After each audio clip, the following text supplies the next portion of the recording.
اور کتاب یعنی قرآن میں مریم کا بھی تذکرہ کرو جب وہ اپنے لوگوں سے الگ ہو کر مکان کے مشرقی حصے میں چلی گئیں، پھر انہوں نے ان کی طرف سے پردہ کر لیا تو ہم نے ان کی طرف اپنا فرشتہ بھیجا، سو وہ ان کے سامنے ایک خوبصورت مرد کی صورت میں آیا۔ مریم بولی کہ اگر تم پرہیزگار ہو تو میں تم سے بچنے کے لیے رحمان کی پناہ لیتی ہوں۔ فرشتے نے کہا کہ میں تو تمہارے پروردگار کا بھیجا ہوا یعنی فرشتہ ہوں، اور اس لیے آیا ہوں کہ تمہیں پاکیزہ لڑکا بخشوں۔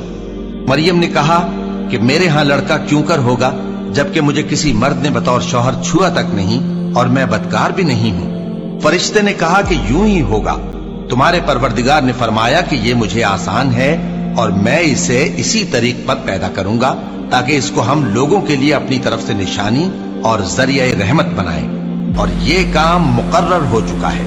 چنانچہ وہ اس بچے کے ساتھ حاملہ ہو گئیں اور اسے لے کر ایک دور جگہ چلی گئیں۔ پھر درد ذہ ان کو کھجور کے تنے کی طرف لے آیا، کہنے لگی کہ کاش میں اس سے پہلے مر چکتی اور بھولی بسری ہو گئی ہوتی۔ تب ان کے ٹیلے کے نیچے کی جانب سے فرشتے نے ان کو آواز دی کہ غمناک نہ ہو، تمہارے پروردگار نے تمہارے نیچے ایک چشمہ پیدا کر دیا ہے، اور کھجور کے تنے کو پکڑ کر اپنی طرف ہلاؤ، وہ تم پر تازہ عمدہ کھجوریں گرائے گا، تو کھاؤ اور پیو اور آنکھیں ٹھنڈی کرو۔ اگر تم کسی آدمی کو دیکھو تو کہنا کہ میں نے اللہ کے لیے روزے کی منت مانی، تو آج میں کسی آدمی سے ہرگز کلام نہیں کروں گی۔ پھر وہ اس بچے کو اٹھا کر اپنی برادری والوں کے پاس لے آئیں۔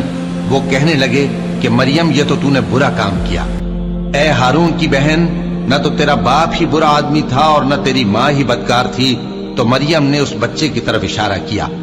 وہ بولے کہ ہم اس سے کہ گود کا بچہ ہے کیسے بات کریں؟ بچے نے کہا کہ میں اللہ کا بندہ ہوں، اس نے مجھے کتاب دی ہے اور نبی بنایا ہے، اور میں جہاں ہوں اور جس حال میں ہوں اس نے مجھے صاحب برکت بنایا ہے، اور جب تک زندہ ہوں مجھ کو نماز اور زکوٰۃ کا ارشاد فرمایا ہے، اور مجھے اپنی ماں کے ساتھ نیک سلوک کرنے والا بنایا ہے اور سرکش و بدبخت نہیں بنایا، اور جس دن میں پیدا ہوا اور جس دن مروں گا اور جس دن زندہ کر کے اٹھایا جاؤں گا مجھ پر سلام ہے۔